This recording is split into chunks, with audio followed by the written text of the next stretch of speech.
Voilà, je suis Moana Broderson, je travaille à Farerata, qui est une filiale du groupe OPT, où je travaille depuis 27 ans maintenant.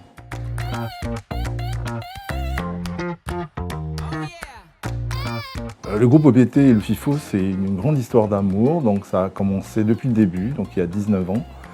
Et donc c'est la volonté du groupe OPT d'être proactif sur la partie contenu multimédia. Donc je pense que c'est ça qui a motivé le directeur général de l'époque à vraiment vouloir être présent sur l'événement.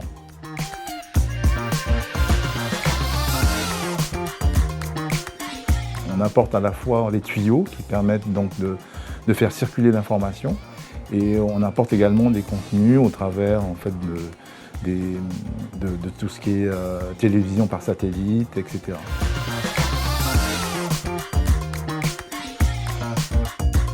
En 2014, pour moi, c'était vraiment un honneur d'avoir été choisi, enfin en tout cas qu'on me l'ait proposé. C'est Moana et Wallace qui en ont parlé à la direction. Donc on était tous un peu surpris. Voilà, donc moi j'étais déjà fan du FIFO, je voyais déjà beaucoup de films chaque année. Et donc ça a été aussi une rencontre avec Stella Taharuamea, on était les deux en fait polynésiens du jury. Et des rencontres également avec d'autres personnes. Il y avait Fiti Himaera, qui est un grand auteur néo-zélandais, dont moi je suis fan, donc j'étais carrément en admiration pendant toute la période. Voilà, donc c'était de belles rencontres et de beaux films également cette année-là.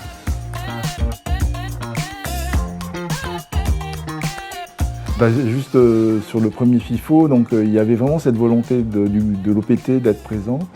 Et ensuite, il y a eu des négociations avec ce qui était Polynésie la première à l'époque, sur des histoires de satellites, etc.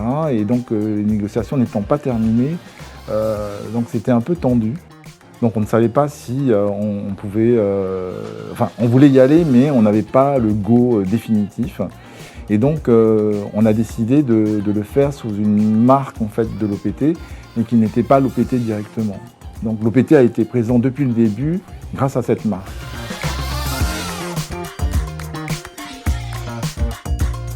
Il y a beaucoup la notion de mettre en valeur la culture et les différences en fait, qu'il y a dans tous les pays du Pacifique. Pour ma part, en fait, au niveau du groupe OPT, on a ce souci, cet amour en fait, de la culture polynésienne, puisqu'on est une entreprise polynésienne présente dans toutes les îles habitées de Polynésie.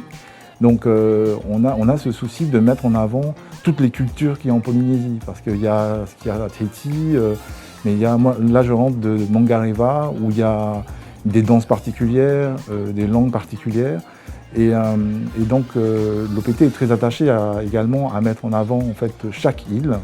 On est présent sur le raid de Lecce, on est présent donc, sur des événements sur Tahiti, mais également sur des événements aux Marquises, dans toutes les îles éloignées, sur Rangiroa. Donc la Polynésie, c'est pas que Tahiti pour l'OPT. La Polynésie, c'est vraiment toutes les îles de Polynésie et tous les Polynésiens.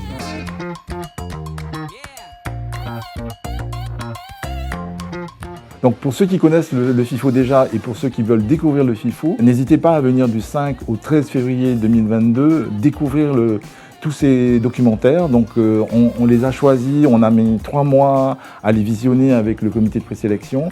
Franchement cette année, il y a vraiment une sélection très intéressante. On voit le prince Albert de Monaco, enfin je ne vous dévoile pas tout, mais il y a des choses voilà, assez détonnantes en fait encore dans ce FIFO.